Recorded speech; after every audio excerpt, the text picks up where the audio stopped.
पहले तो मैं उसके युवराज से मैं पूछना चाहूंगा कि आप जन्म कब लिए? 90 के बाद।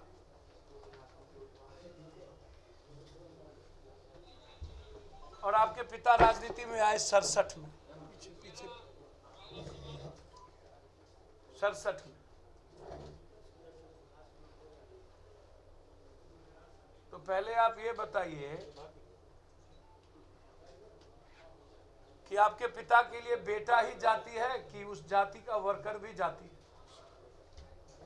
आप लोग तो उसी जाति के लोगों को, शिव बच्चन को बीजेपी में चला गया,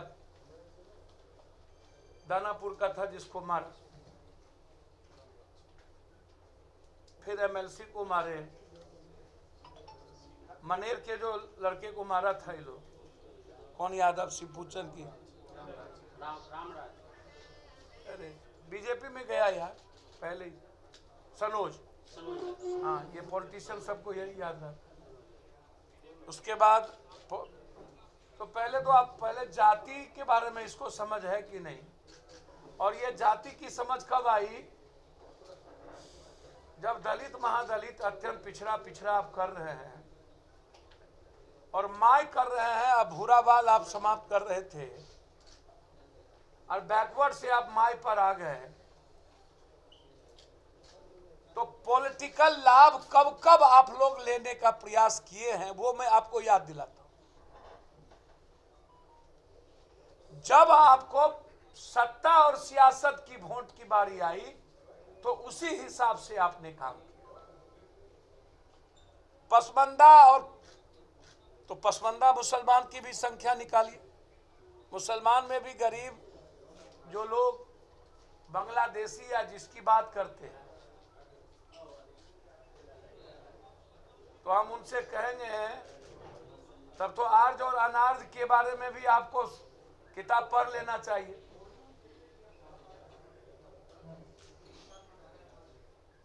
मेरा इसीलिए पहला सवाल विपक्ष से है कि जो यह कहते हैं कि हमने, तो आप 2 मुख्यमंत्री 1 डिप्टी सीएम रहे, आप गोदी में निप्पल पी रहे होंगे, दूध पिया बच्चा थे तब इन्होंने देवगौड़ा और गुजराल जी को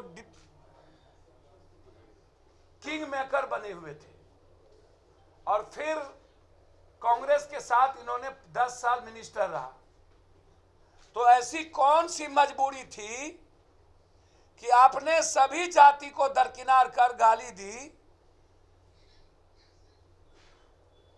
और माय पर आ गए? और वर्तमान सरकार जो बीजेपी की है, ऐसी क्या जरूरत पड़ी कि अत्यंत पिछड़ा पसमंदा गैर पसमंदा हुआ? अगरा में अत्यंत अगरा और पूर्ण अगरा नहीं हुआ, अदलित महादलित हुआ। तो मनसा कभी भी न तो बीजेपी की गवर्नमेंट की और न ही विपक्ष को जो युवराज है, जिनको न तो किसी कखरा का पता न किताब का पता, वह जाति इन लोगों के नजर में जो दबंग जाति है वही जाति है।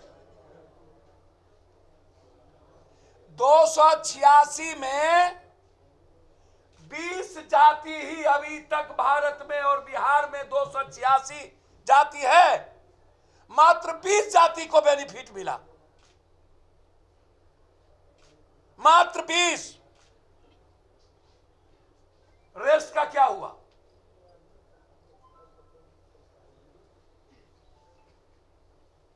क्या यह जाति जनगणना दबंग जातियों के लिए सिर्फ होगा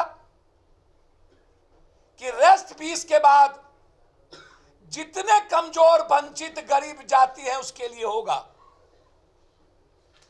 मैं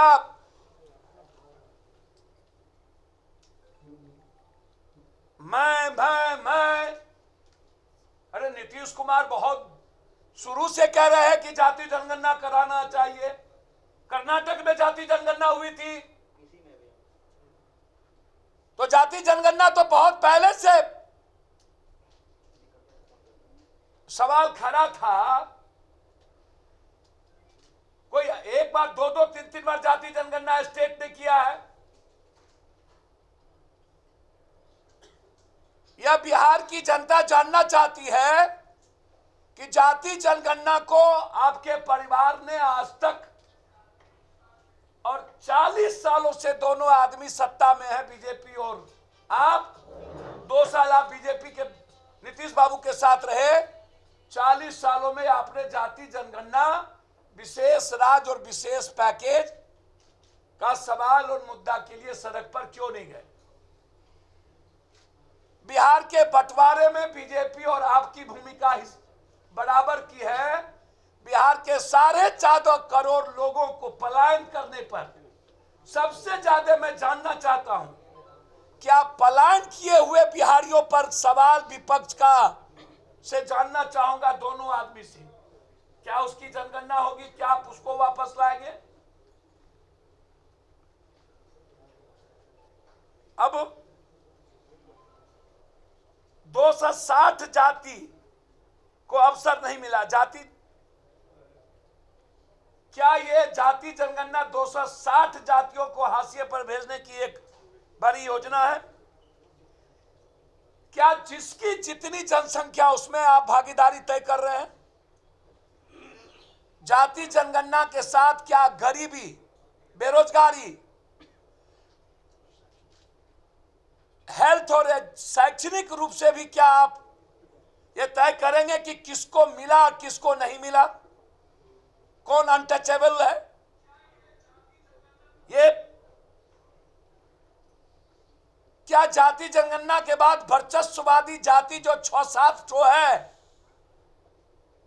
उन्हीं की भूमिका होगी?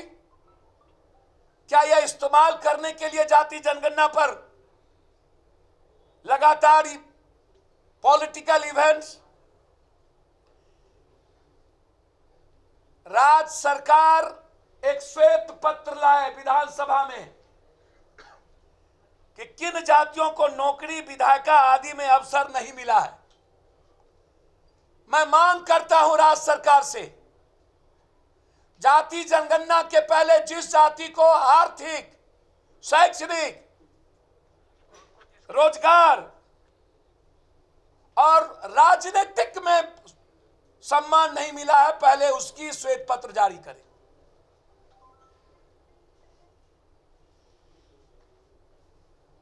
लगभग, पहले तो युवराज को पूछिए कितनी जाति है, उसको पता है क्या? ये जो जाति जाति कर रहे हैं, जिसको भूमिहार, जादव,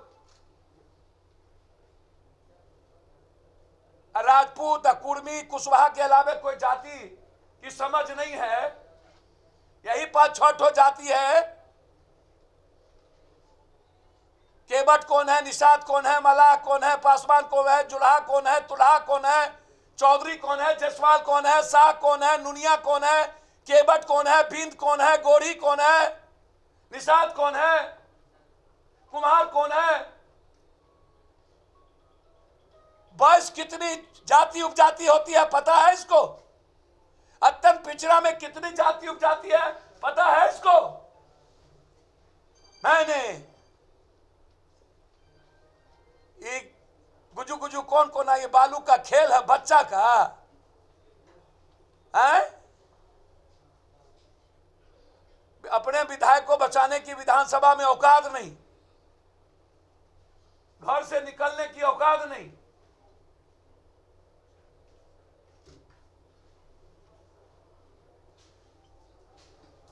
लंबी लंबी 16 साल राज किए हैं ये दोनों आदमी, तीनों आदमी, और तीनों मिलाकर शिक्षा, रोजगार और पलायन पर कुछ नहीं बोलते हैं। ये दिग्भ्रमित करते हैं इन चीजों को। जाति जनगणना करिए, सब साथ है। बेरोजगारी, पलायन और शैक्षणिक और राजनीतिक, आर्थिक जनगणना भी हो।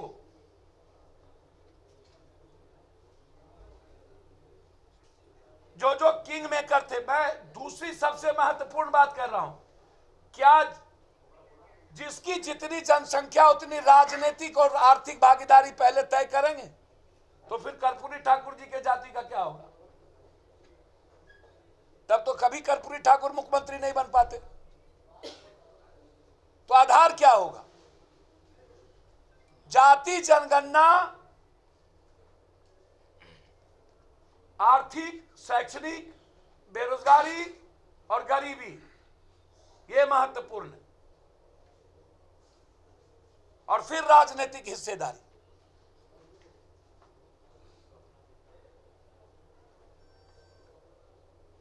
जाति जनगणना के बाद क्या सभी जातियों को अपनी हिस्सेदारी बढ़ाने के लिए, अधिक बच्चा पैदा करने के लिए क्या प्रेरित करेंगे? तो फिर जनसंख्या कानून का क्या करेंगे? ये पप्पू यादव का सवाल है भाई। जनसंख्या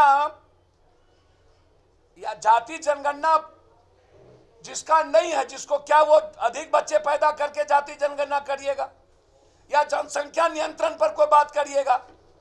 भाई आप तो किसी मामले में क्लियरिटी नहीं है आपकी। जाति जनगणना आवश्यक जरूर है, लेकिन शराबबंदी के तरह इसको मौलिक चीज मत बना दीजिए। राजनीति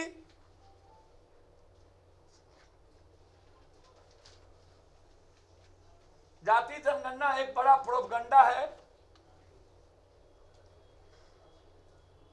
और मैंने बहुत स्पष्ट कह दिया 260 जाति का श्वेत पत्र किन किन को नहीं मिला, विधानसभा में लाएं और प्रतिनिधित्व का भी हिस्सेदारी जातीय आधार पर तय करें। मैंने पहले ही सारी चीज। दूसरी चीज,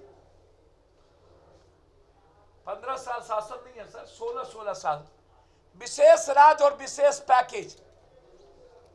ये विशेष राज्य और विशेष पैकेज को इन्हीं दोनों दलों ने बिहार की हिस्सेदारी से वंचित किया, और बिहार का बंटवारा बीजेपी और राजद मिलके किया। इसको समझिए। तब ये ललबबुआ जो ट्वीट करने भी नहीं जानते हैं आजकल, और रंजीत सिंह के इशू पर 1000 नौकरी का लिस्ट हाईकोर्ट मंगा लिया, और एक लोग गिरफ्तार हुए हैं रंजीत सिंह के कोचिंग के। अगले बार बीपीएससी में रंजीत सिंह का 365 बच्चा आया, इस पर ये लोग बोलते ही नहीं है। मैं चिट्ठी लिखा। तो विशेष राज्य और विशेष पैकेज, ये बिहार के सारे 14 करोड़ लोगों की आवाज। पलायन को रोकना और बाहर गए बच्चों को लाना बिहार की आवाज है। और एजुकेशन और हेल्थ कंप्लीट कॉमन और कंपलसरी, और वन नेशन वन एजुकेशन, ये बिहार की आवाज है। ये इंपॉर्टेंट। अंतिम, फेंकू प्रधानमंत्री जी, कांग्रेस से इतना डरते क्यों हैं? इतनी घबराहट कांग्रेस से क्यों? कांग्रेस खत्म हो गई आप ही कहते हैं, तो फिर डर किस बात, घबराहट किस बात? 8 सालों से आपके पास ईडी के लिए कुछ नहीं बचा। आप जब कोई मुद्दा आपके पास नहीं बचता है, महंगाई, बेरोजगारी, एजुकेशन, तो फिर आप ताजमहल के नीचे हिंदू मियां को खोजते हैं, जैसे यहां विपक्ष के नेता भूमिहार यादव को खोजते हैं।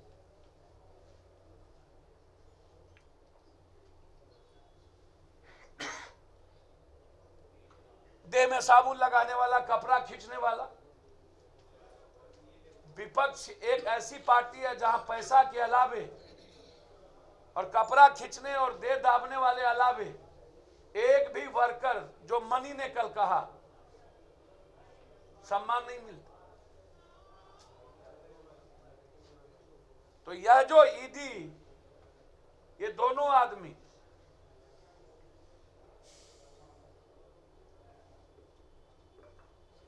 अंग्रेजों से ना डरी, जो कांग्रेस दुनिया में कभी नहीं डरी, मोदी जी गुजरात के घीकर भोगी से कांग्रेस नहीं डरती है। कभी किसी के घर में ईडी सीडी, कभी कुछ। ईडी सीडी करना हो ना तो गुजरात के अदानी और अंबानी का ईडी सीडी तय करो,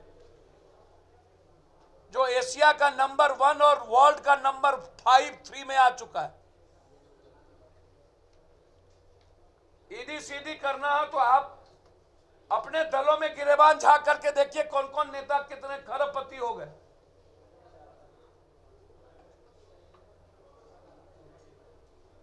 और मुद्दों को डाइवर्ट करने के लिए ईडी सीडी, हमारी पार्टी ऐसे किसी भी कारनामे का विरोध करेगी जो कंप्लीट रूप से देश की आवाज और संविधान की रक्षा और लोकतांत्रिक मूल्यों की रक्षा करने वाला कोई पार्टी जो बीजेपी के नफरत के खिलाफ और जाति को, धर्म मजहब को गाली देने वालों के खिलाफ जो भी बात करेगी उसके खिलाफ जन अधिकार पार्टी है। बहुत बहुत धन्यवाद, शुक्रिया। राजनीतिक दल की परिभाषा ही सरकार को आती है।